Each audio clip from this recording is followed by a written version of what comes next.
So we've created a problem for the police itself. So if we want a change, yes, it is better for the change to come from within. But the leadership, both the executive and legislative arm of government, have so much to do. After all, the National Assembly, both the Senate and the House, have oversight functions on all this. General, you know, you've spoken to some of the structural issues at hand, but I want to ask you about how do we marry the long-term imperatives that you've discussed in terms of getting the buy-in of the entire nation from the school level up, getting that kind of visionary leadership we're looking for, with the short-term imperatives of having to defeat an enemy that is literally threatening our existence today. What is it in the short term that you think needs to be done? I mean, of course, we heard the senators call for the sack of security chiefs, but in the short term, what steps can be taken in view of some of the long-term things? We can't run away from everybody doing their job, because people are not performing their job, and nobody's being sanctioned. You want the simplest of all solutions is let everybody go. Bring new set of people. Are they magicians? Are they angels? Are they coming from elsewhere? Nobody has been actually sanctioned. I've not seen, I've not heard where maybe an organization has been told, look, you've not done your job. You have A, B, C, and D to do. You've not done any of these things. Nobody's asking questions of anybody. And so we tend to, look, let him do whatever he wants to do. He has just 2 years or 3 years. After then, it will be changed. It cannot continue. It is not only in Nigeria we have problems with the security agencies. In UK, they have the same problems, similar problems, until 2005. After the bombing in central London, everybody started up. And they now believe that, look, if you don't exchange information and intelligence, we will be in jeopardy. And so everybody came together and they formed the system. Here, with all the crises we are facing, it's going to be worse if you are not careful. I listened to an expert discussing what happened about the attack, herdsmen and farmers. But what we are not looking at is why are there all these attacks taking place in the food-producing areas of Nigeria, from Adamawa to Taraba to Benue to Enugu to Anambra to Delta to Ondo to Ekiti. Now, Niger, Kaduna, Zamfara, where most of these food items are coming from. These areas are being attacked systematically. And everybody is shouting, oh, we've lost 20 people today, we've lost 30 people. Nobody is saying, I saw somebody who resembles something like this, or this is this person I saw. Nobody is reporting anything. We wait until something happens and then we shout. In the next 1 year, food prices are getting costly. It might not be available again if you are not careful at the rate at which you are going. So everybody has a duty, even from now.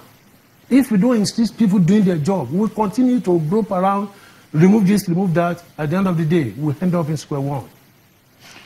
Do you think that there's a lack of concern in some parts of the country that are not as apparently affected as other parts of the country? For example, we haven't yet seen, for example, killer herdsmen walk into a market in Onitsha or Port Harcourt or in Lagos and massacre anybody. So I wanted to ask you, do you think that in the absence of that violence and the concentration of violence being in certain areas, that there's just a lack of concern, a lack of input from some of these other communities? That's part of what I'm saying. Go back to Boko Haram issue. Boko Haram in 2009, the issue came up and the government was warned, please be careful. This might take us more than 20 years to resolve if you don't do something now. Say, no. No Nigerian will carry bomb on himself and kill another Nigerian. You guys are just raising false alarm. We were in denial.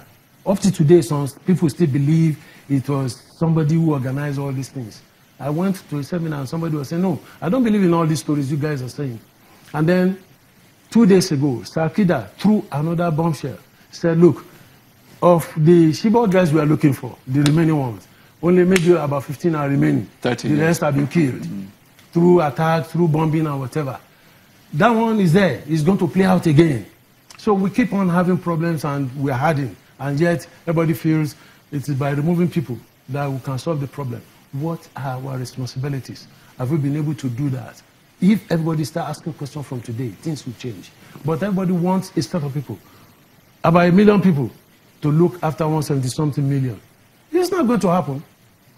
Because if you had the total number of those in the police, 400-something thousand, the Army and Navy and Air Force combined, about 200,000, add it to SSS, add it to NI, add it to the Civil Defense, what's the number? Nigeria, up till 2013, was the only country in the world that has a population that's more than 100 million, with a standing army of less than 100,000. And yet some people came at that time and said, in 2001, 2, and said, reduce the strength of the armed forces to 50,000. If you had reduced then, Nigeria would have collapsed. And unfortunately, we are moving towards collapse. You know, General, we've heard now from officials of some international militaries concerning the situation, not just in Nigeria, but of course in West Africa in particular. And there is a consensus now that indeed it's foreign extremists who are flooding into Nigeria and causing this kind of mayhem. Now, if that is the baseline understanding, what is it? What do you think? Should be the focus? Should it be, just necessarily strengthening our security institutions from within the country, or perhaps more enhanced collaboration with our regional neighbors to ensure that they're not even able to cross into our country? It's not going to be possible for you to stop absolutely people crossing.